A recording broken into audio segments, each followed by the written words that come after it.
Bonjour bien-aimés dans le Seigneur, c'est un plaisir, une grâce, une faveur d'être avec vous en ce moment.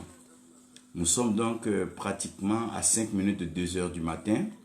C'est un temps qui est réservé pour ceux qui veulent méditer, écouter donc le vent souffler, continuer dans leur recherche, leur amour, leur relation, leur intimité et leur méditation de la parole de Dieu. Ceci aussi donnera à d'autres de dormir et passer leur temps donc avec leur sommeil. Nous bénissons donc Conan Blé Oswald, que Dieu te bénisse, que le Seigneur t'encourage et que le Seigneur te soutienne dans ta carrière et dans ta marche. Maman Sarah, que Dieu vous bénisse, que sa grâce repose sur vous et que donc sa paix soit avec vous. Ce matin, le Seigneur me permet donc de pouvoir ressortir quelque chose de fondamental pendant que nous sommes en train de vivre des temps assez particuliers, des temps assez complexes, des temps assez agités, des temps assez tumultueux, des temps assez orageux, mais des temps aussi prometteurs, des temps de bénédiction pour les enfants de Dieu. L'amour a une forte et une profonde racine. Donc si tu veux comprendre, interpréter et puis te prononcer sur les actes, les œuvres donc des hommes, il va falloir connaître leur motivation. Lorsque quelqu'un est motivé par la foi, il est à la recherche de quelque chose de ponctuel, de matériel, de tangible et de palpable. Et cette foi-là peut être substituée au courage. Lorsque vous voyez une personne qui est patiente, qui est calme, qui espère, elle veut voir les choses d'une autre façon. Et cela le permet d'ailleurs de voir la face de Dieu. Mais ceux qui arrivent donc à se laisser transporter par ce courant, ce vent que nous appelons l'amour de Dieu, ceux-là auront donc la grâce de pouvoir voir le cœur de Dieu. Et vous savez que c'est le cœur qui commande tout ce que l'homme dit, et c'est le cœur en général qui coordonne et qui commande tout ce que l'homme fait. Donc, l'amour a une forte et une profonde racine que la haine ne pourra jamais trouver. Non. Et l'indifférence ne saura détruire. Lorsque nous venons dans la présence de Dieu, nous ne devons pas être indifférents de ce que Dieu est en train de faire et nous ne pouvons pas aussi marcher avec Dieu sans toutefois s'instruire sur ce que Dieu est en train de faire. Donc l'actualité du ciel est aussi importante pour les enfants de Dieu. C'est vrai que nous nous informons toujours en jour sur l'actualité des pays, les événements, mais il est important pour nous donc de pouvoir nous interroger sur ce qui se passe au ciel. Donc notre interrogation sur ce qui se passe au ciel va nous emmener au point clé, au point fondamental de la mission que Dieu donc va donner à l'homme lorsque Dieu va créer l'homme. Lorsque Dieu va créer l'homme, Dieu va mettre l'homme dans un jardin. Heureusement que ce jardin était un jardin arboré, un jardin fleuri, un jardin beau. Comme il est présenté, le jardin est tellement beau que c'est un jardin que nul ne peut donc passer et ne pas le contempler, le regarder et l'apprécier. Nous parlons aujourd'hui d'Éden, nous parlons de paradis, nous parlons de cela parce que tout le monde a bien l'envie de pouvoir donc entrer dans ce jardin assez beau, ce jardin arrosé par le fleuve qui se divise donc en 4 bras. Oh, ce jardin, il est beau.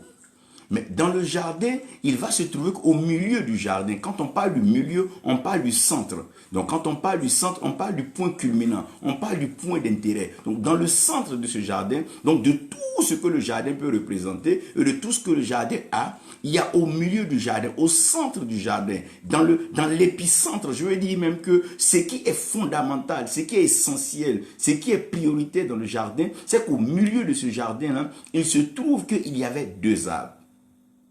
Et les 2 arbres qui se trouvent au milieu du jardin ne sont pas des arbres ordinaires. C'est des arbres assez particuliers que je veux même ici appeler des arbres surnaturels et des arbres extraordinaires. En ce sens qu'il y a l'un des arbres, lorsque tu arrives à manger de son fruit, mon Dieu, Lorsque tu arrives à manger de son fruit, directement tes yeux s'ouvrent et tu commences à avoir une compréhension, une interprétation formidable et fabuleuse du monde spirituel. Et à côté juste de ce table-là, je veux dire même comme une pièce qui a pile et face, de l'autre côté, vous allez voir qu'il y a un autre arbre. Ce table-là, c'est l'arbre de la vie. Celui qui arrive à étendre sa main ou bien à toucher au fruit de ce arbre qui le mange, il ne mourra plus jamais. Ça veut dire que celui qui mange de ce arbre-là, c'est quelqu'un qui a directement triomphé de la mort, c'est quelqu'un qui est déjà ressuscité parce que la mort n'a plus de poids, la mort n'a plus de force et la mort n'a plus de pouvoir sur lui. Donc ça, c'est l'arbre de vie. Et lorsque nous lisons la Bible, nous allons voir que quels que soient les exploits, les miracles d'un homme, l'homme est toujours faible et limité devant la mort. Mais la seule entité qui est capable de transcender la mort, de triompher de la mort et de vaincre sur la mort, c'est l'amour. L'amour est plus fort, l'amour est plus puissant, l'amour est toujours plus grand que la mort. Donc vous allez comprendre que ce arbre de vie est un arbre, en général, on ne peut avoir accès que par amour. Donc, ce arbre-là, c'est l'arbre de l'amour, c'est l'arbre dans lequel se déploie pleinement toute la grâce de Dieu. Parce que la grâce de Dieu, la révélation de Dieu, la puissance de Dieu, les trésors de Dieu sont cachés dans l'amour de Dieu. C'est ce que Jean va expliquer. Donc, le thème que nous aurons aujourd'hui, c'est Dieu sait.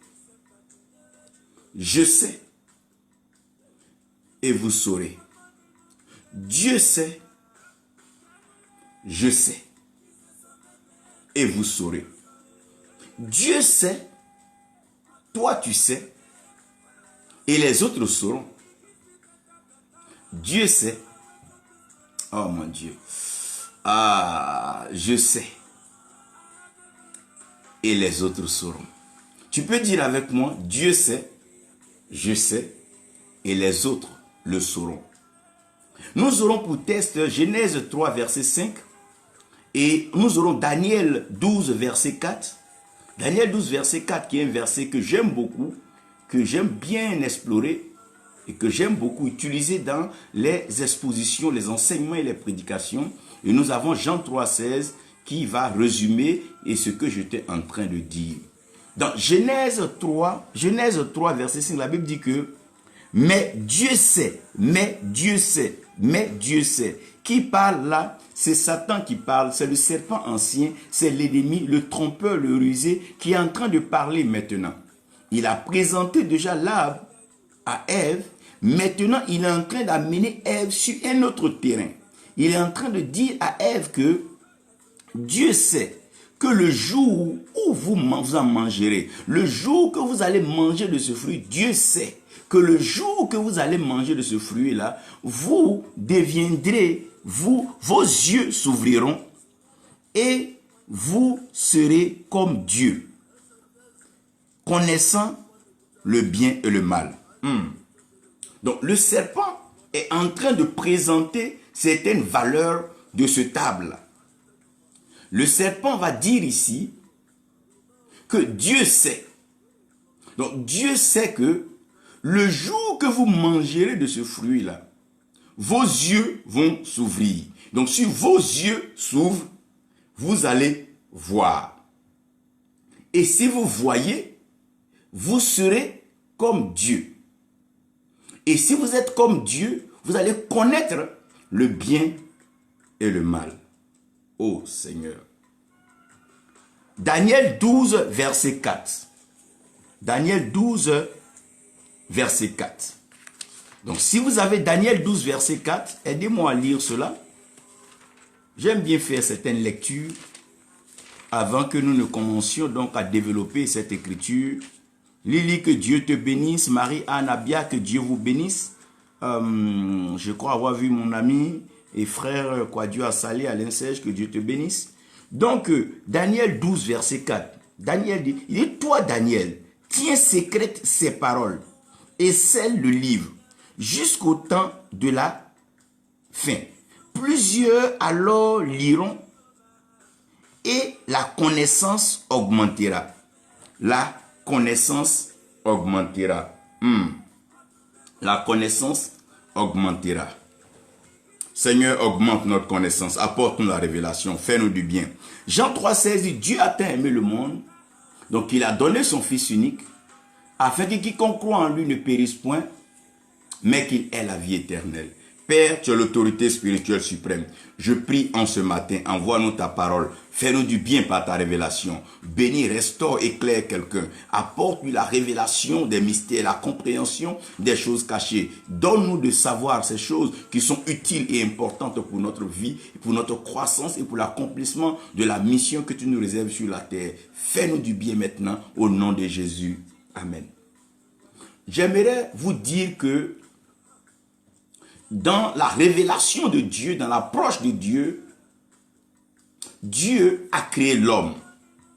Et quand Dieu a créé l'homme, il a plu à Dieu donc de mettre 7 trous sur la tête de l'homme, parce que la tête, c'est le lieu du commandement. C'est pas la tête que nous pensons, c'est pas la tête que nous pouvons réaliser, c'est la tête donc qui projette, c'est la tête qui fait les plans. Lorsque la tête a fini de concevoir le plan, la tête va s'accorder maintenant avec le cœur qui devient le moteur, la motivation, la source, la raison pour laquelle nous voulons faire la chose. Maintenant, c'est le cœur qui va détacher les pieds à pouvoir être habile pour aller au lieu de l'accomplissement et arriver dans ce lieu. C'est nos mains qui seront maintenant responsables de toucher, attraper et faire ce que nous avons pensé que notre cœur a approuvé. Donc Dieu, en créant l'homme, Dieu va mettre sur la tête de l'homme 7 trous qui sont les 7 orifices de la vie. Il y en aura 5 après, mais je parlerai de ceux qui sont sur la tête. De la même façon, quand nous approchons Dieu, nous allons comprendre que Dieu est le tabernacle. Et dans le tabernacle de Dieu, il y a le parvis, il y a le lieu saint et le lieu très saint. Donc dans le parvis, vous allez comprendre que c'est l'accès un peu autorisé à tout le monde. Déjà, dans le lieu saint, la sélection va commencer à se faire. Il va falloir des gens qui sont des sacrificateurs. Donc, dans la notion de sacrificateur, un sacrificateur n'est pas seulement celui qui sacrifie, mais celui qui est sacrifié lui-même. Parce que dans la fonction du sacrificateur, son rôle n'est pas seulement de sacrifier, mais de se sacrifier lui aussi. Parce que le sacrificateur, il est d'abord consacré, il est d'abord livré à Dieu, il est d'abord donné à Dieu, il est au service de Dieu, il est esclave de Dieu, avant de pouvoir maintenant présenter les requêtes des hommes vers Dieu. Je veux rectifier le fait que les hommes pensent que quand nous devenons hommes de Dieu ou que nous sommes appelés à la tâche de Dieu, nous sommes exempts des sacrifices, nous sommes exempts des prières. Non, nous devons nous consacrer tous les jours, rechercher la voix de Dieu, la pensée de Dieu, que tous les autres, le temps que nous avons passé dans la prière, la méditation, la recherche de la volonté de la voix de Dieu, parce que si nous n'arrivons pas à pouvoir nous démarquer dans ce lieu-là, il nous sera difficile d'arriver dans le lieu très saint, là-bas où nous aurons l'occasion de voir le chandelier d'or. Lorsque nous voyons le chandelier d'or, nous allons voir que le chandelier d'or a bien sûr ces 7 têtes. Et ces 7 têtes-là sont éclairées, ces 7 têtes-là sont lumineuses. Et ces lumières-là sont des feux qui ne s'éteignent jamais. Donc, vous allez comprendre que quand vous regardez sur donc, ce chandelier d'or, vous allez voir qu'ils sont liés 2-2. Vous allez voir que les 2 premiers qui sont là, c'est donc les 2 oreilles. Et les 2 oreilles ont leur mission. Après les 2 oreilles, vous allez voir les 2 yeux. Donc, les 2 yeux ont leur mission. Après les 2 yeux, vous allez voir les 2 narines. Donc, les 2 narines ont leur mission. Et vous allez voir la bouche. La bouche, maintenant, qui a une mission. Et dans la vérité de Dieu, il y a ce qui est visible et il y a ce qui est invisible. Donc il y a ce qui est su, il y a ce qui n'est pas su. C'est pour ça qu'un homme qui écoute peut entendre des choses que les autres n'entendent pas. Pas parce que ces choses-là sont forcément audibles, mais parce qu'il a développé son ouïe, sa façon d'écouter. Il peut comprendre même le son des muets. Aussi bien les yeux peuvent voir des choses visibles comme des choses invisibles. Aussi bien que les narines peuvent respirer, sentir des odeurs présentes comme des odeurs qui ne sont pas présentes. On peut déjà percevoir dans le flair que les choses seront bonnes. Maintenant, c'est la langue qui va se retrouver seule. Et comme la solitude n'est pas un barème, un quota, sinon un quorum de vérité établi, il va falloir que la langue soit soutenue. Nous avons déjà 2 oreilles, ça nous suffit de pouvoir entendre et avoir la foi. Nous avons les 2 yeux, ça nous permet de pouvoir voir afin de pouvoir bâtir exactement comme Dieu nous veut. Et nous avons les 2 narines pour pouvoir flairer, pour pouvoir respirer l'odeur de la bénédiction. Mais nous avons une seule bouche. Donc la bouche étant seule, contient la seule langue.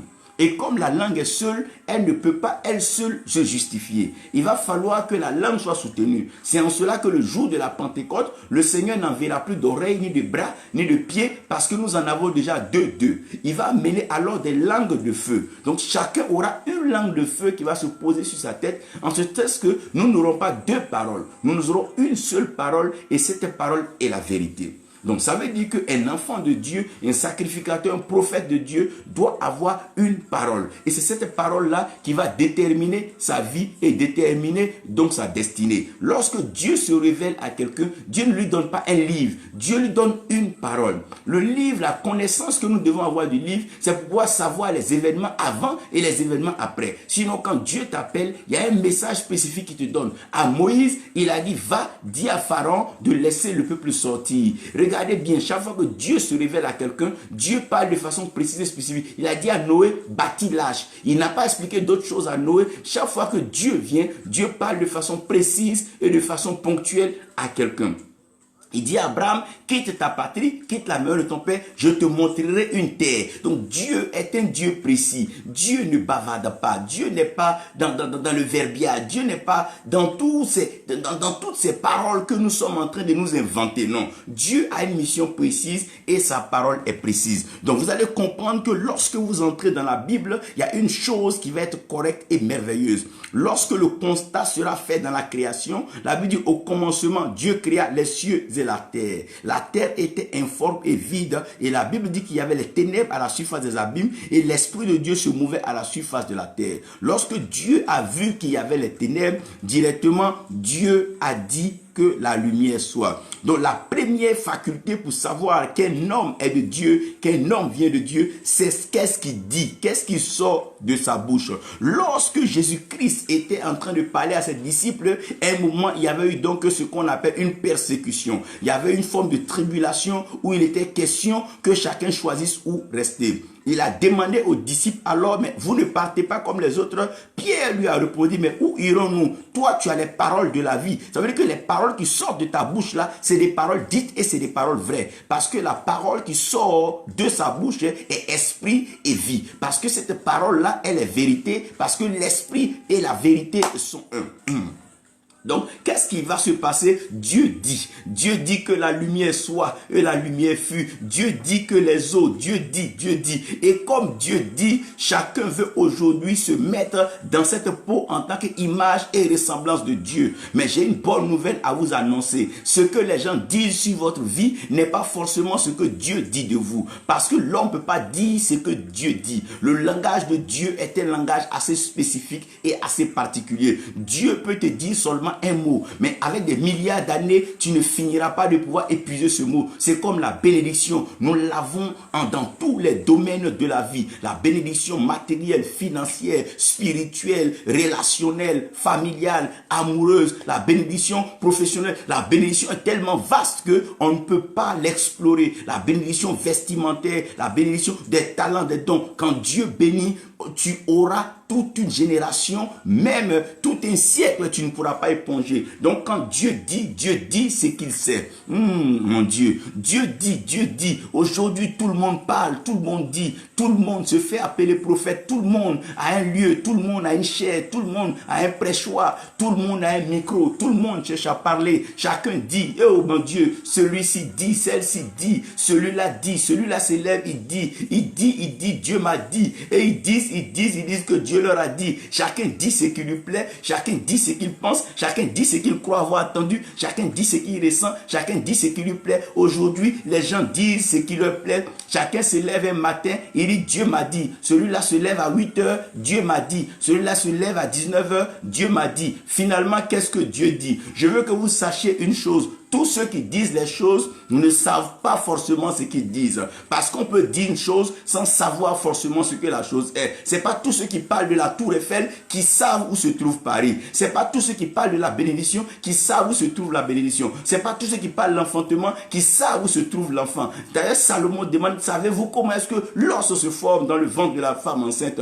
Donc, par moment, apprenez à vous taire. Tous ceux qui disent ne savent pas forcément ce qu'ils disent. Aujourd'hui, nous avons des gens qui sont des beaux diseurs, mais qui ne peuvent pas démontrer, prouver par la parole de Dieu ce qu'ils disent. Ils disent des choses pour pouvoir motiver, pour pouvoir enchanter, pour pouvoir agiter, pour pouvoir provoquer des formes de révélation, des révolutions animées de rébellion. De quoi parlent-ils? Que disent-ils? Que disent-ils? Qu'est-ce qu'ils disent? Ne dites pas ce que vous ne savez pas. Ne dites pas ce que Dieu ne vous a pas dit. Parce que ceux qui disent les choses ne savent rien des choses. Tout le monde parle d'économie. Tout le monde parle de la fin du monde. Tout le monde parle des crises. Tout le monde parle des guerres. Mais qu'est-ce que les gens savent? Ont-ils une texture, une connaissance économique? Connaissent-ils le monde de l'économie? Connaissent-ils la loi des finances? Connaissent-ils les relations des nations? Connaissent-ils comment est-ce que les devises sont alors élevées ou bien rabaissées? Qu'est-ce que les gens essaient de dire? Et ceux qui disent ces choses-là ne savent pas. Et aujourd'hui, je suis étonné, ça m'étonne de voir que le lieu où il y a tellement d'ignorants, mais qui parlent seulement, c'est les lieux de culte, c'est les lieux où on fait croire qu'on a une révélation, alors que ce qu'on dit, on ne sait pas ce que c'est. On ne sait rien de ce que c'est. Ah, Dieu dit que la lumière soit. Dieu sait ce qu'il appelle la lumière. Dieu comprend très bien ce qu'il dit la lumière. Ce que Dieu dit, Dieu sait. Frère, si Dieu dit il va te bénir, Dieu sait exactement de quoi il parle. Si Dieu dit il va t'élever, il sait de quoi il parle. Si Dieu dit il veut baptiser une nation, Dieu sait de quoi il parle. Si Dieu dit qu'il veut unir des gens, Dieu sait de quoi il parle. Ça veut dire que personne ne sait pas ce que Dieu a uni. Dieu unit les gens parce qu'il sait. Mais nous aujourd'hui, on dit mariage dans la bouche, on dit alliance dans la bouche, on dit sacrifice dans la bouche, on dit offrande dans la bouche, mais on ne sait pas de quoi il s'agit. Ce que Dieu dit, Dieu le sait. Calmez-vous, calmez-vous. Tous ceux qui disent ces choses-là ne savent pas de quoi ils parlent. Quand quelqu'un dit par exemple que non, Dieu lui a dit que le ciel va se renverser. Qu'est-ce que ça veut dire le ciel va se renverser? Le langage de Dieu n'est pas un langage d'homme. Dieu ne parle pas comme un homme intéressé, un homme affamé, un homme avide et cupide en quête d'argent. Dieu ne parle pas comme un homme partisan, un homme qui est acquis à une cause humaine et qui essaie de justifier cette cause humaine par des sensations. Non, non, non, non. Dieu n'a pas de partialité. Dieu est juge et Dieu est justice. Dieu est vérité et Dieu a ses principes. Les principes de Dieu ne sont pas les principes des hommes. C'est parce que Dieu a dit au commencement que tout un chacun veut dire. Mais est-ce que chacun sait de quoi il parle? Quand tu dis, de quoi parlez-vous? De quoi parlons-nous? Tous ceux qui disent ne savent pas. Non. Tous ceux qui disent, ils ne savent pas. Pourquoi? Je vous explique un peu. Lorsque Moïse disait à Dieu, fais-moi voir ta gloire, Moïse parlait de la gloire de Dieu, mais il ne savait pas ce que la gloire de Dieu était. Oh mon Dieu, Moïse parlait de la gloire de Dieu, mais Moïse ne savait pas ce que la gloire de Dieu était. Job parlait de Dieu, mais Job ne savait pas ce que Dieu ah mon Dieu, David commence à entrer dans les psaumes. Il dit l'Éternel est mon berger. Lorsque David commence à parler, David commence à se rendre compte qu'il est en train de décrire un Dieu qu'il n'a pas encore vu, mon Dieu. Ceux qui parlent ne savent pas de quoi ils sont en train de parler. Dieu n'est pas une religion, Dieu n'est pas un lieu où on s'acclame, Dieu n'est pas un fan club où on vient, on s'exhibe sur des chaînes, des écrans et après on présente aux gens par nos titres.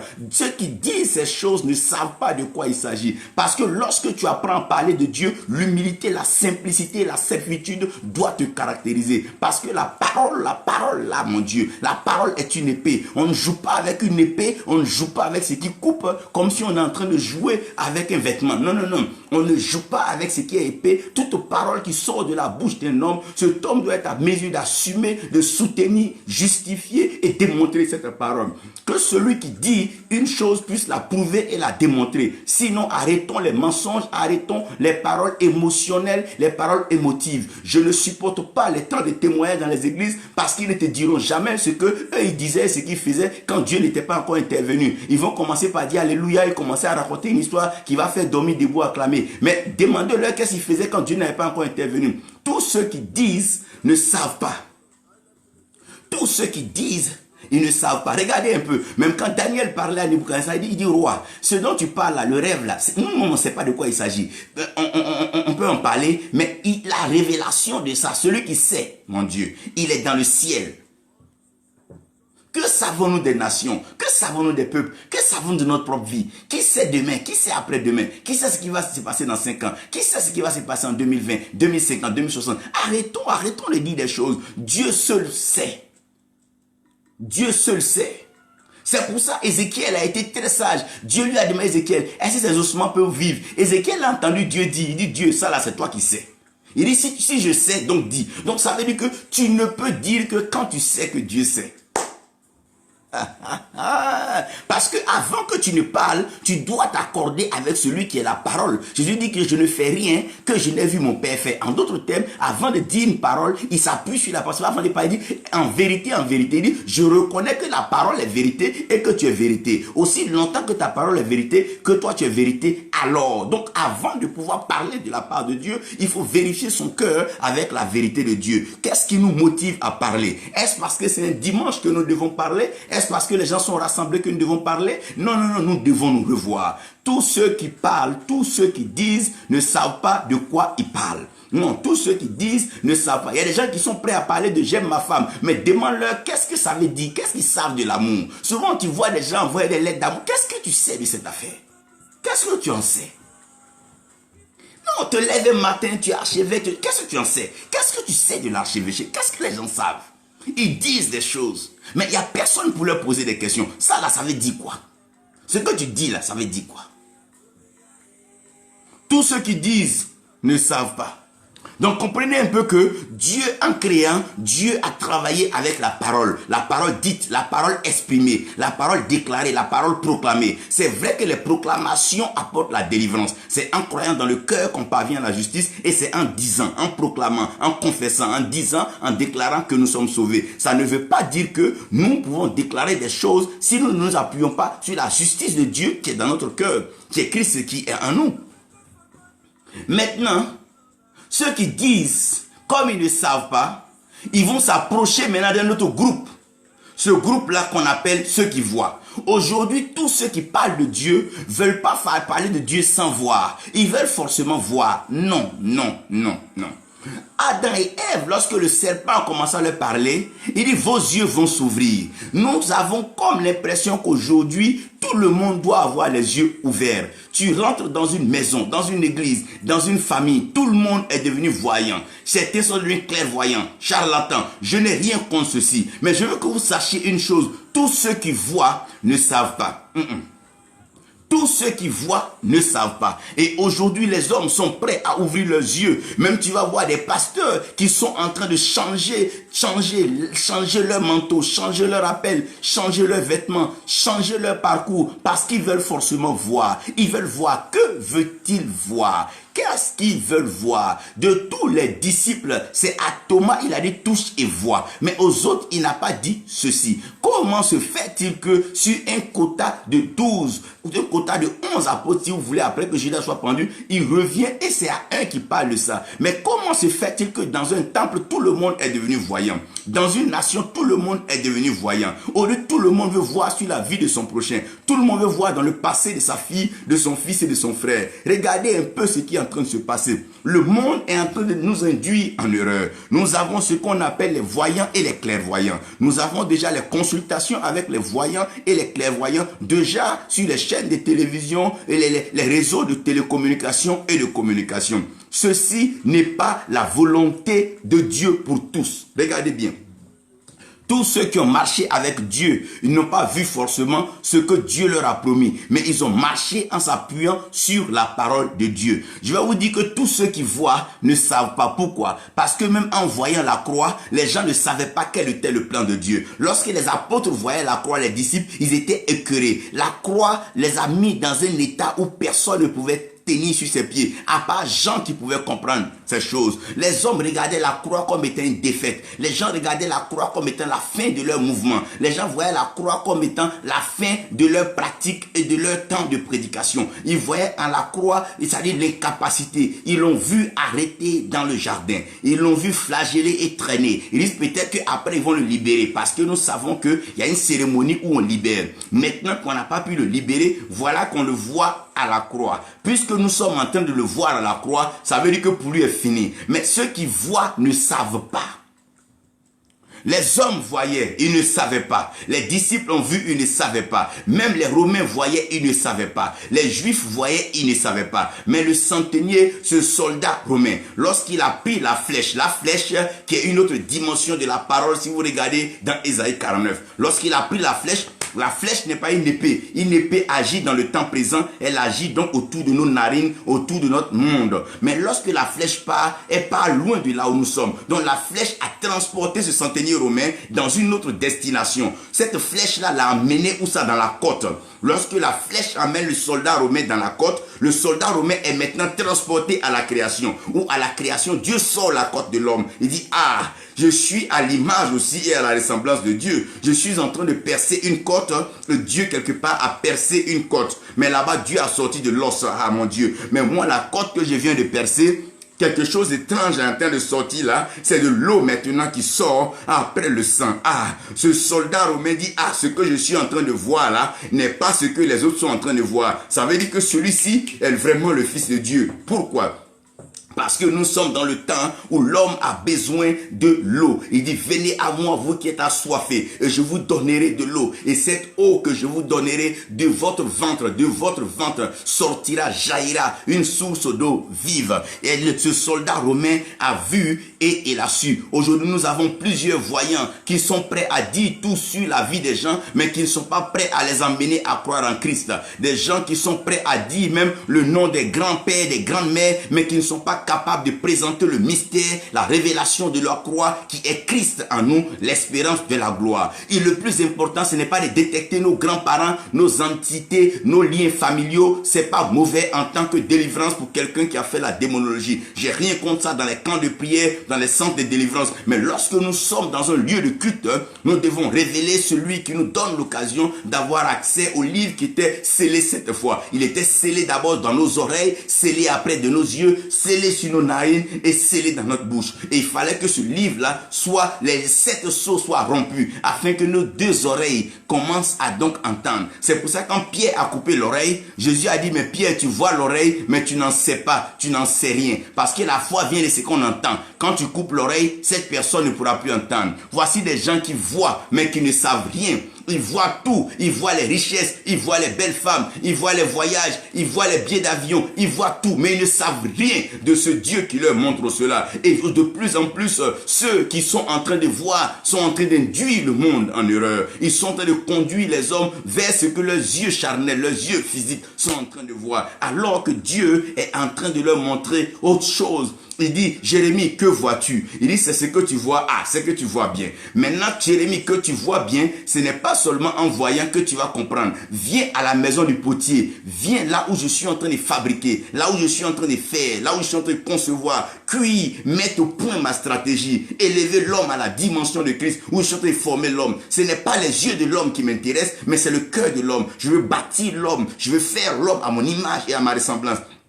Parce que le premier Adam que j'ai en main, voici quelqu'un qui est déjà né grand. Il n'a pas compris les étapes de la croissance de la maturité. Je veux refaire cela. Je veux maintenant prendre un commencement qui a l'air faible, un enfant qui va naître. Et cet enfant va naître de façon étonnante parce qu'il va naître dans un lieu imprévu, comme s'il n'y avait pas de place prévue pour lui. Pendant que la création est faite pour lui, mais il n'y avait pas de place sur la terre pour lui. Les cliniques, les hôpitaux étaient bourrés, chargés. Il a fallu qu'il naisse là où les moutons, oh mon Dieu, les moutons l'ont vu, ils ont compris quelque chose, qu'il est l'un de leurs, mais il est venu pour les sauver. Ah mon Dieu, il est le berger par excellence. Quand les mages sont venus, ils ont vu l'enfant. Les mages savaient de quoi ils savaient. Ils savaient de quoi il s'agissait. Mais l'église, les pharisiens, les sadducéens étaient endormis dans leur cérémonie. Les gens sont prêts aujourd'hui à célébrer la Noël, passer toutes les fêtes, mais ils ne savent rien de cela. Ils voient la croix, ils voient le sang, ils voient la Bible, mais ils ne savent rien de ces choses. Ils voient les temps prophétiques, ils voient les saisons, mais ils ne savent rien de ces choses. Pourquoi? Parce qu'ils sont toujours en train de voir des choses qui les intéressent.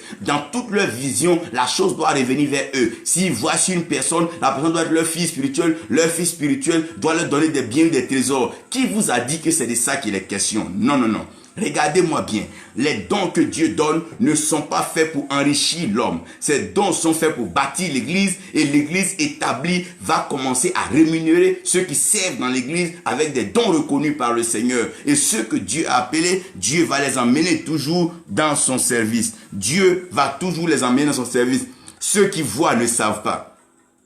Les gens voient des choses, mais ils ne savent pas. Pierre était pêcheur, il voyait toujours des poissons, mais il ne savait pas que dans le ventre d'un poisson, il y avait de quoi payer l'impôt pour le royaume. Les gens voient, mais les gens voient, ils ne savent rien. Aujourd'hui, c'est une concurrence de voyance, une concurrence de paroles de connaissance, une concurrence de révélation. Les gens voient, mais ils ne savent pas. Tu peux voir un fusil en rêve, ça ne veut pas dire que c'est la guerre, ça n'a rien à voir. Dieu peut te montrer une âme, et derrière cette âme-là, peut te donner un message de paix. Pourquoi? Parce que le message de Dieu n'est pas forcément ce que l'homme est en train de voir. Lorsque Dieu regardait les enfants d'Abraham, il les voyait déjà comme des rois établis. Mais il a dit à Abraham, pour que ces rois soient établis, je les envoie en servitude. Celui qui n'a pas servi ne pourra pas comprendre la valeur de la royauté. Celui qui n'a pas souffert ne saura pas entretenir la gloire et la grâce.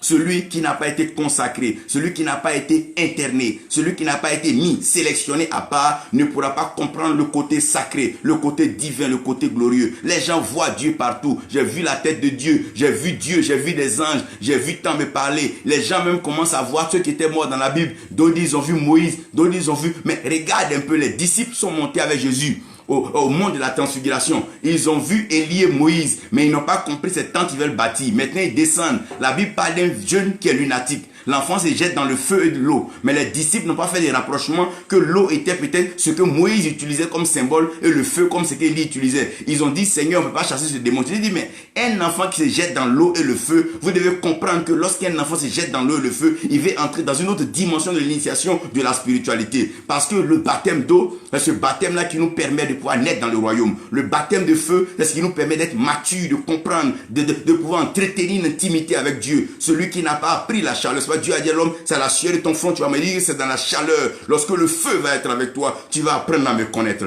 Jésus dit, Jean baptise d'eau, mais bientôt je vous baptiserai d'esprit et de feu. Donc cet enfant est en train de leur montrer une autre dimension. Que ce que vous avez vu sur la montagne de la transfiguration, ce n'était que quoi? Le feu et l'eau, les deux mains de Dieu pour agir. Mais les disciples ont vu ça à la montagne de la transfiguration, ils n'ont pas été capables de résoudre un problème qu'un enfant est en train de poser.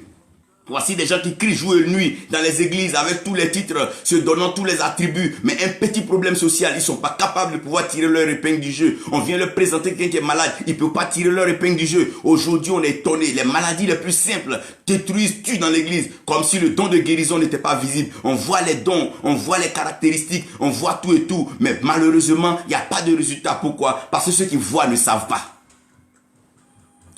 Ceux qui voient ne savent pas. Pourquoi? Parce qu'il y a certains d'abord qui vont forcer cela, d'autres vont le commander, d'autres vont le demander, d'autres l'acheter, d'autres vont chercher. Non, non, non. Écoutez-moi bien, écoutez-moi bien. Le problème, c'est que l'arbre là, c'était l'arbre de la connaissance du bien et du mal. Ça veut dire qu'on ne peut pas exclure cette affaire de connaissance. Qu'on ait vu l'arbre, qu'on ait goûté le fruit, là n'était pas le problème. Le vrai problème, c'était la connaissance. Parce qu'il dit, ils vont devenir comme Dieu, connaissant le bien et le mal. Ça veut dire que c'est la connaissance qui va permettre à l'homme de pouvoir résoudre le problème qui a été créé donc à l'humanité dans le jardin d'Éden. Voici maintenant des gens qui voient mais qui ne savent pas. Ils voient et tout le monde court vers eux. Et ces voyants sont en train d'entraîner le monde dans la dérive. Aujourd'hui, les gens ne lisent plus la Bible, les gens ne méditent plus la parole. Les gens ne veulent pas rentrer dans les profondeurs, la quintessence, ce qui est bon dans ce message. Cette puissance de l'évangile qui délivre, qui sauve et qui restaure. Cet évangile qui produit l'impact que le monde ne peut pas, oh mon Dieu, contenir. Ah mon Dieu, cet évangile de puissance, de force, cet évangile de vérité, cette vérité que le monde ne peut pas contredire. Les gens vont beau parler, mettre en cause les religions, les sectes, les doctrines, mais ils ne remettront jamais en cause la divinité et le fait que Dieu soit Dieu. Dieu est Dieu de lui-même. Il est établi dans les cieux, personne ne le vote, personne ne l'inscrit, personne ne peut être partisan avec Dieu. Dieu est Dieu de lui-même. Arrêtons donc de faire ces voyances, ces divinations qui de jour en jour sont en train d'induire les gens en erreur. Et les gens courent vers la vague maintenant. La vague va maintenant vers le voyant. Allons vers le voyant. Allons vers le voyant. Cherchons le voyant. Cherchons des voyants. Cherchons des voyants. Nous n'avons rien contre ces voyants, mais ces voyants-là doivent être capables de savoir ce qu'ils voient. Regardez bien, Samuel est voyant de Dieu. Il s'en va chez Isaïe, Jessé.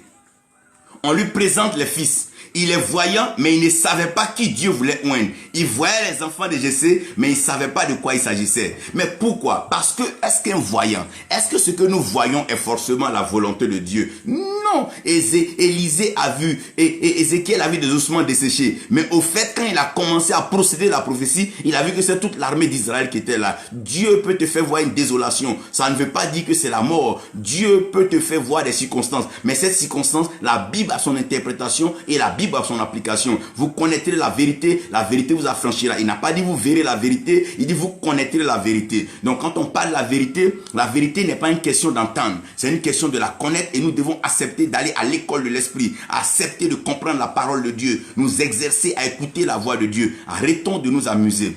Et tous ceux qui voient malheureusement ne savent pas. Ceux qui disent aussi ne savent pas. Maintenant c'est que ceux qui disent ont besoin de ceux qui voient. Ça veut dire quoi? Je fais une œuvre, je prêche bien. À un moment, je vais chercher des gens qui voient. Comme ça, ils vont attirer la foule, je vais les faire asseoir. Ça ne marche pas comme ça. Ça ne marche pas comme ça. Le don avec lequel tu remplis un temple, si ce n'est pas un don qui est utile à Dieu, ce don va détruire malheureusement ce que tu es en train de faire. Dieu n'a pas besoin que tu vois une foule le dimanche. Dieu n'a pas besoin que tu parles à une foule le dimanche. Mais Dieu veut que tu transmettes la connaissance, la vérité, la révélation à une personne. Anania a dit la vérité à Paul. Après avoir baptisé Paul, il dit, sais-tu, il a dit à Paul que celui qui m'a envoyé te baptiser m'a dit, voilà comment tu porteras sa parole partout dans le monde. Tu porteras cette parole aux gentils. Mais voilà comment tu souffriras pour son œuvre. Anania ne lui a pas fait un livre entier. Il ne lui a pas fait une autre Bible. Non, non, non. Anania n'a fait que lui expliquer les choses qui devaient arriver. D'où vient-il qu'aujourd'hui ceux qui disent se sont associés à ceux qui voient? Hier, c'était un conflit entre ceux qui disent, ceux qui se croient prédicateurs se font les palabres. Est-ce que ce que nous disons est vraiment vrai? Ça encore, nous devons nous poser cette question. Si cela est aussi vrai, alors posons la question, est-ce que ce que les autres voient est vraiment vrai? Donc si ceux qui voient et ceux qui disent ont un problème, c'est pas en s'associant qu'ils vont résoudre le problème. Deux menteurs qui s'associent ne seront que des super menteurs. Deux voleurs qui s'associent ne formeront qu'un clan, un gang alors pour voler. Lorsque deux truands se mettent ensemble, c'est pour pouvoir élever la truanderie à un haut niveau. Mais à ce niveau-là, on n'a pas besoin ni de celui qui dit, ni de celui qui voit. Comprenez que Dieu a dit que la lumière soit. Pourquoi? Dieu a vu qu'il y avait les ténèbres à la surface de la terre. Donc c'est parce que Dieu a vu que Dieu a dit. Donc ne dis pas ce que tu n'as pas vu, sinon ne dis pas ce que tu n'as pas entendu. Tu serais en train de blasphémer ou utiliser la parole de Dieu pour ta propre cause. Et cela te sera fatal. Il faut que vous sachiez une chose. Évitez de dire des choses dans lesquelles Dieu ne vous a pas engagé. Il est mieux pour le fou de se taire, car il serait pris pour un savant, il serait pris alors pour un sage. Mais toutefois qu'il ouvrirait sa bouche, les sottises et sa folie seront révélées. Faites attention. Maintenant, c'est que ceux qui disent ont besoin de ceux qui voient. Et ceux qui voient ont besoin de ceux qui disent. Donc, bon, en fait, toi tu vois, moi je dis, c'est pas ça, c'est pas comme ça ne marche pas comme ça. L'œuvre de Dieu n'est pas une combinaison des hommes. C'est Dieu qui met ensemble ceux qu'il veut. Il a mis ensemble Paul et Barnabas. Il a mis ensemble Paul et Silas. Dieu met les gens ensemble pour le but du royaume. On ne se met pas ensemble comme une équipe de football pour aller faire ce que nous voulons. Mais Dieu nous met ensemble pour faire ce que lui, Dieu veut. Si Dieu te met avec un pauvre, Dieu sait que malgré la pauvreté matérielle de cette personne, elle a quelque chose qui peut t'amener à accomplir cette vision. Ce n'est pas des hommes forts qui ont soulevé la croix, mais c'est des hommes qui ont été choisis par Dieu à un moment précis de pouvoir le soutenir. Ceux qui avaient la force pour couper les oreilles n'avaient pas le temps pour aller prendre la croix. Faisons très attention. Nous sommes dans un temps où des associations, des alliances sataniques, diaboliques sont en train de se créer, des réseaux de voyants, des réseaux de disants, des réseaux de prêtres. Tout ça, arrêtez ces choses-là. Des réseaux où on se met là. Si Dieu t'a appelé, tu n'as pas besoin d'aller te faire interner par une école. C'est pas comme ça. L'école, tu peux aller pour te cultiver. Mais ce qui est de la révélation, ce n'est pas dans un livre des hommes. La révélation est dans la parole de Dieu. C'est pour ça que David dit, la révélation de ta parole est claire. Pas ta parole, mais la révélation. La révélation, c'est la connaissance qui est cachée derrière la connaissance. Lorsque la connaissance de l'homme est illimitée, Dieu envoie la connaissance illimitée qui est l'éternité, qui est la vérité établie, parce que Christ est le même hier, aujourd'hui, éternellement. C'est cette vérité immuable. C'est en cela que la parole de Dieu ne change point. Dieu dit ici l'éternel, et je ne change jamais. C'est de cette parole-là, cette révélation qui est vraie, cette révélation sur laquelle on peut s'appuyer. Le fait que Jéhovah Jireh, Dieu pourvoit, Dieu a pourvu, Dieu pourvoit et Dieu pourvoira. C'est une vérité absolue sur laquelle je peux placer ma foi. Je n'ai pas besoin de diseurs ni de voyants. Dieu pourvoit. Il pourvoira toujours parce que son nom c'est Jéhovah Jireh, l'éternel qui pourvoit.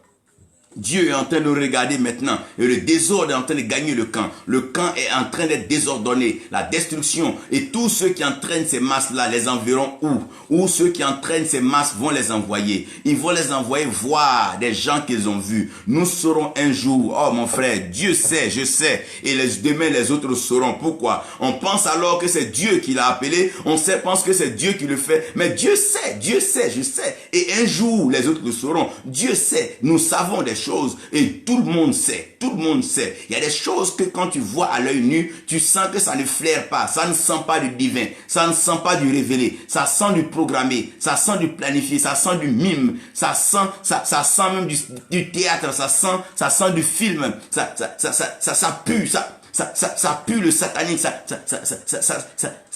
ça pue la haine, ça pue la cupidité. Ça pue la méchanceté. On ne voit pas les traits, les fruits, le fruit de l'esprit manifesté dans ces choses. Arrêtons cela, arrêtez ceci. Ouh! Qu'est-ce que recherche le monde? Le monde recherche ceux qui savent. Regardez bien. Le monde recherche ceux qui savent. Les mages qui sont venus, ils savaient que par l'étoile, un fils était né. Ésaïe a dit, mais tous ceux qui ont vu l'étoile, ils ne savaient pas où l'étoile partait. Et Hérode, et les Sadducéens, les pharisiens, et tout son cortège, ils ont tous vu l'étoile. Mais personne ne savait de quoi il s'agissait. Le monde cherche ceux qui ont la connaissance. Daniel dit, les hommes iront par-ci et par-là à la recherche de la connaissance. Parce que le problème que nous avons, c'est que notre ennemi est un menteur. Donc le rôle du menteur, c'est de pouvoir travailler avec ton ignorance. Parce qu'on ne peut pas te mentir sur ce que tu sais. Mais on peut te mentir ce que tu as vu, on peut te mentir ce que tu as entendu. Mais on ne peut pas te mentir ce que tu sais. Parce que quand tu sais, c'est une assurance ferme, c'est une conviction bouclée. Aujourd'hui, le monde cherche celui qui sait. Que sais-tu? Que sais-tu? Dieu sait, Dieu sait, Dieu sait, Dieu sait, Dieu sait, Dieu sait. Dieu sait. Souvent tu dépasses de grands temples. Dieu sait qu'il n'est pas là-bas. Et nous savons qu'il n'est pas là-bas. Un jour les autres sauront que Dieu n'est pas là-bas. Oui. Dieu sait, Dieu sait, Dieu sait, Dieu sait. Regardez, à la croix, pensez-vous que Dieu ne savait pas ce qu'il faisait? Quand Abraham partait à Morija, Abraham ne voyait pas, mais Dieu voyait déjà ce qu'il faisait. Dieu sait, Dieu sait. Dieu est le disant, Dieu est le voyant et Dieu est le sachant. C'est celui qui dit ce qu'il voit. Et celui qui voit, il voit et il sait ce qu'il dit. Dieu sait ce qu'il dit. Frère, arrêtons de nous tromper. Arrêtons de nous cacher derrière des soi-disant de témoignages maquillés, falsifiés. Ce n'est pas un club d'amis, ce n'est pas un réseau familial, ce n'est pas un coin pour se distraire. Le monde a besoin de connaître et comprendre ces choses. Le monde veut connaître Dieu, veut entendre parler de Christ. Le monde attend avec un ardent désir la révélation des fils de Dieu pour que ceux-ci le transmettent, le savoir, la connaissance, la présence, oh my God, la kabod Adonai de Dieu. Emmener la présence de Dieu au travers de la louange, une louange vraie, une adoration sincère, avec un cœur vidé, dépouillé, humble devant Dieu. Un cœur prosterné qui est en train de véhiculer des paroles, pas pour faire danser les gens, pas pour agiter ni exciter les gens, mais pour transporter le trône, le tabernacle divin parmi les hommes. Car Dieu siège dans la louange et l'adoration de son peuple. Dieu ne siège pas dans nos amusements. Non, Dieu siège dans la louange et l'adoration que son peuple mène vers lui. Qu'est-ce que le monde cherche? Le monde cherche ceux qui savent. Sinon déjà, il y a beaucoup de marabouts, il y a beaucoup de gens d'oracles, il y a beaucoup de griots. Les griots parlent. Vous pensez que vous parlez mieux quand tu parles bien, tu es parolier. Parolier là, les griots parlent. Est-ce que vous savez que les griots parlent même? Les griots parlent où? Maintenant, les marabouts, est-ce que vous savez qu'ils voient? Ils voient bien même. Si vous partez vers le Sénégal, vous partez vers l'Afrique, vous allez voir, vous allez voir. Mais le monde cherche. Que sais-tu? Que sais-tu? Que sais-tu? Que sais-tu de Dieu? Quelle révélation as-tu de Christ? Que sais-tu du Saint-Esprit? Il dit, le Saint-Esprit vous conduira dans toute la vérité. Donc le Saint-Esprit vient pour quoi? Pour nous apporter la connaissance. La connaissance augmentera. Et la Bible dit quoi? La connaissance de la parole de Dieu va couvrir la terre comme les eaux couvrent les fonds des mers. Oh mon Dieu, mon Dieu, mon Dieu. Que recherchons-nous? La connaissance de Dieu. Pourquoi? Nous voulons connaître Dieu. Nous voulons savoir. Nous voulons savoir. Nous voulons savoir. Père, nous voulons savoir. Aide-nous à savoir. Père, aide-nous à comprendre. Père, aide-nous à avoir cette révélation. Donne-nous d'avoir la révélation de ta parole. Tes plans, tes projets cachés pour les nations. Seigneur, donne-nous de savoir ces choses. Nous parlons de l'or, nous parlons de l'argent. Mais combien peuvent descendre en terre, aller creuser pour reconnaître l'or? Tout le monde parle de pétrole. Mais qui peut reconnaître le pétrole dans le sol? Faut ceux qui ont la connaissance. Aujourd'hui, les pédologues, les géologues, les archéologues sont capables de retrouver les traces et les choses. Mais que sommes-nous en train de dire? Nous sommes en train de parler, mais nous ne savons rien. Le monde recherche ceux qui savent. Quelqu'un m'a demandé pourquoi est-ce que les autorités ne sont pas dans nos lieux de culte. Il dit, mais qu'est-ce que nous savons? Qu'est-ce que nous pouvons leur dire? Mais ils veulent savoir des choses. Ils veulent savoir des choses. Ils ne sont pas en train de s'amuser. Attendez. Ils veulent... Attends, non, écoutez. C'est pas un jeu, la vie, c'est pas un jeu. La vie, là, c'est une seule fois. C'est pas comme un habit pour dire c'est sale, on va laver ou bien c'est déchiré, on va coudre. Non. La vie, c'est une destinée glorieuse. On doit marcher sur la base de la révélation. De la parole. Pierre dit, j'ai péché toute la nuit, mais je ne savais pas. J'entendais, je disais et je voyais l'eau. Mais maintenant, comme tu as parlé, sur cette connaissance, moi je jette mon filet. Sur cette parole, le problème aujourd'hui c'est quoi? Le monde cherche ceux qui savent. La connaissance de Dieu va investir les enfants de Dieu. La connaissance de la parole de Dieu sera ce que les enfants de Dieu rechercheront. Le peuple veut connaître Dieu. C'est vrai que le matériel, c'est juste pour vivre un peu. Mais le plus important, c'est de connaître Dieu. C'est de connaître Dieu. L'homme ne vivra pas seulement que de pain, mais de toute... Oh mon Dieu. Il dit, mais Adam, qui t'a dit? Comment tu sais que tu es nu? Adam, qui t'a dit ça? Comment tu sais que tu es nu? Qui t'a dit ça? Tu as vu ça où? Adam, tu as vu ça où? Adam, tu as vu ça où? Tu as entendu ça où? Les gens voient le diable partout. Ils voient le mal partout. Mais quand allons-nous voir Dieu? Dieu qui est omniprésent, là, on ne le voit pas partout. Mais c'est les autres qui sont pas omniprésents que vous voyez. Expliquez-moi. Aidez-moi à vous aider. Aidez-moi à comprendre cela. Dieu sait. Je sais. Tu sais. Chacun sait. Celui qui sait Dieu, il sait. Et Dieu sait. Bientôt le monde saura. Si c'est Dieu, Dieu sait. Toi-même tu sais. Et bientôt les autres sauront. Vous saurez, vous allez voir. Des personnes qui seront obligées de se mettre un dimanche en train de crier comme des fous. Seigneur, pardonne-moi d'avoir utilisé ton nom en vain. Au fait, Dieu sait. Satan regardait la croix. Il pensait que c'est sa victoire. Parce qu'il a vu la mort. Comme Aman qui a vu le poteau. Mais il ne savait pas que si ce poteau-là, c'est lui qui allait être crucifié. Il ne savait pas que c'est lui qui allait être pendu. Parce qu'à un certain moment, Dieu fait comprendre à tes ennemis qu'ils ont gagné. Et avant qu'ils ne célèbrent, Dieu a déjà transformé tes pleurs en rire. Et leur rire en pleurs. Parce que rira bien, qui rira le dernier.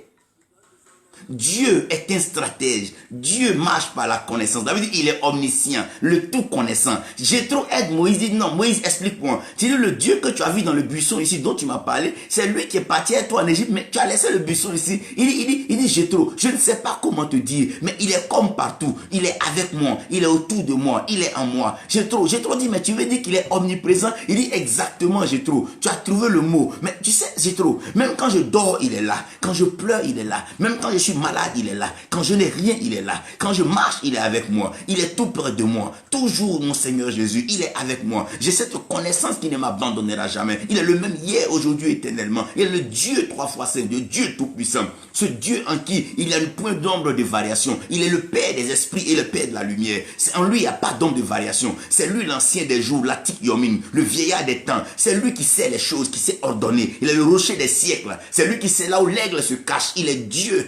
Il dit non, je ne sais pas comment t'expliquer. Tu es le sacrificateur à Madian. Ton rôle, c'est vrai, c'est de m'instruire à la sacrificature. Mais nous sommes sacrificateurs d'un Dieu tellement grand qui est au-delà du sacrifice. Oh mon Dieu. C'est pour ça, Jean, quand il regarde, Jean voit un homme venir. Mais Jean ne dit pas qu'il voit un homme venir. Il dit, voici l'agneau de Dieu qui ôte le péché du monde. Jean voyait un homme, mais Jean parle d'un animal. Pourquoi? Parce que, oh mon Dieu, quand Dieu veut te donner sa connaissance, il peut abrutir même ta façon de parler. Il peut changer ta façon de voir. Comme ça, le jour de la Pentecôte, il a changé leur façon de parler. Il a envoyé une langue de feu. Et cette langue a commencé à brûler au-dedans d'eux. Comme Esaïe qui voit Dieu et il dit il est maudit. Comment tu peux voir Dieu être maudit? Il a failli alors que le charbon ardent touche sa langue. Esaïe a commencé à changer sa façon de parler maintenant. Il dit la Vierge enfantera. Esaïe a commencé à parler de la restauration, la restitution, la bénédiction d'Israël. Lorsque tu as la révélation de Dieu, tu commences à voir le bonheur dans le malheur. Voir la lumière jaillir dans les ténèbres. Voir la prospérité sortir et engloutir la pauvreté. Tu vois maintenant ce qu'on appelle la restauration de la race humaine. Tu vas voir des choses que Dieu va faire. Dieu va emmener le méchant à réaliser que son plan machiavélique n'aboutira pas. Toute âme forgée contre vous n'aura pas d'effet. Dieu est un Dieu puissant, Dieu est grand et Dieu est glorieux. C'est de ce Dieu-là que je suis en train de parler. Dieu sait toutes choses. La Bible même parle des profondeurs de la connaissance de Dieu. Avant même qu'un homme ne pense dans son cœur, Dieu le sait, car Dieu sonde les cœurs et Dieu sonde les reins. Dieu connaît les choses avant que les hommes ne s'y mettent.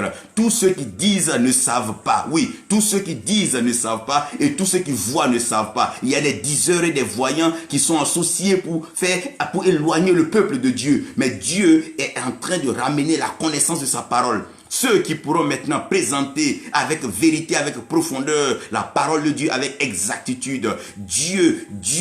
Regardez déjà dans Genèse, les 3 verbes vont agir. La Bible dit que Dieu vit. On met ça au passé simple. Et la Bible dit que, oh mon Dieu, Dieu vit. Dieu vit, mon Dieu. Et la Bible dit, Dieu dit encore. Mais lorsqu'il va parler du verbe savoir, non, Dieu sait que on le met au présent parce que la connaissance est toujours d'actualité. La connaissance de Dieu sera toujours d'actualité. Aussi longtemps qu'un homme a la révélation de la parole de Dieu, il n'est jamais dépassé, il n'est jamais expiré, il n'est jamais avarié. On ne peut pas supplanter un père ou un mentor par les dons. Non, c'est la connaissance que ces personnes ont en elles. C'est pour ça Paul pouvait dire à Timothée, garde ce dépôt, garde cette connaissance, garde ce trésor. Le monde est en train de chercher ceux qui ont la connaissance. Tous les royaumes ont collaboré avec Daniel à cause de la connaissance. David, il y avait un esprit de connaissance, une intelligence, une sagesse de Dieu qui animait Daniel, excusez-moi. Dieu sait. De tout ce qui se dit sur les nations, Dieu sait. Nous savons et les autres sauront. Dieu sait.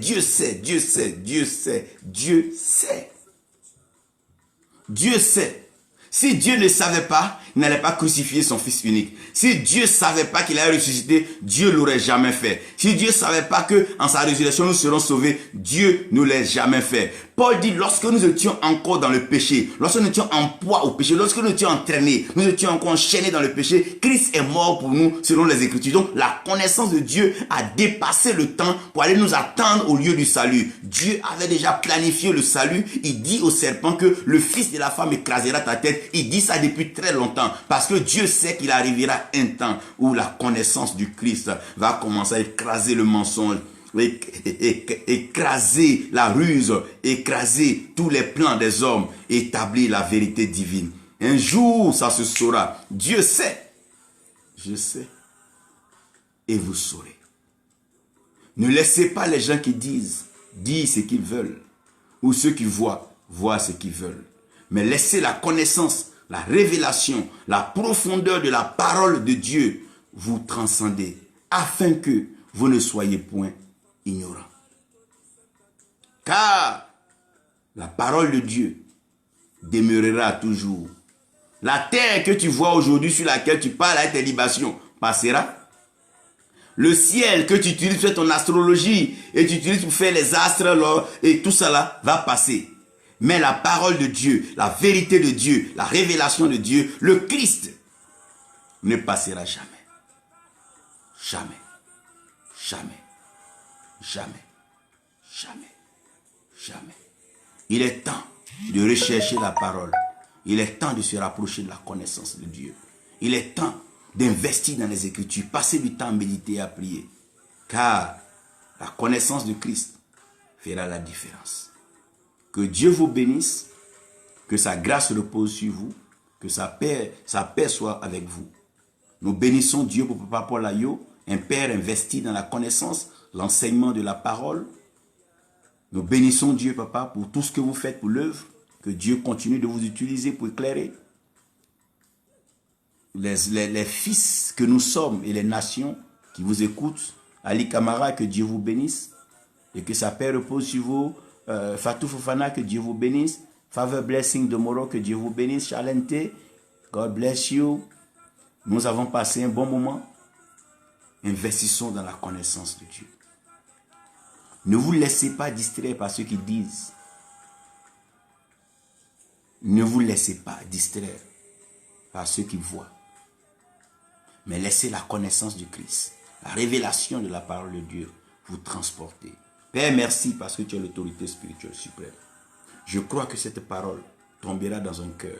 Je crois que cette parole attendra une génération. Je crois que cette parole s'investira dans une famille. Et cette famille acceptera d'avoir pour repère, avoir pour guide, fondement, ta parole. Seule ta parole les éloignera des menteurs, des diseurs de bonne aventure. Mais ta parole leur donnera un fondement, une racine avec laquelle cette famille pourra devenir ce royaume de connaissance, ce royaume de révélation, ce royaume de vérité, là où ta miséricorde endure pour toujours. Merci pour ta fidélité. Seigneur Jésus, toujours révèle-toi à nous. Révèle-toi à nos nations, révèle-toi à la Côte d'Ivoire, révèle-toi au Burkina Faso, révèle-toi au Gabon, révèle-toi à la Guinée, révèle-toi au Congo, révèle-toi au Sénégal. Seigneur, révèle-toi à l'Amérique, révèle-toi à l'Europe, révèle-toi à l'Asie, révèle-toi. C'est le temps. Montre-toi, fais-nous voir. Nous voulons te voir, te toucher, marcher, vivre avec toi. Merci Père pour ta fidélité au nom de Jésus.